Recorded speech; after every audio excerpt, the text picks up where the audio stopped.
Hi, I'm Miss Katie Leigh. I'm an art teacher, friend, and creative.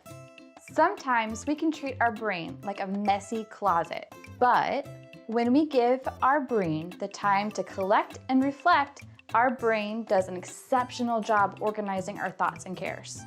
One way you can do this is by creating a time capsule.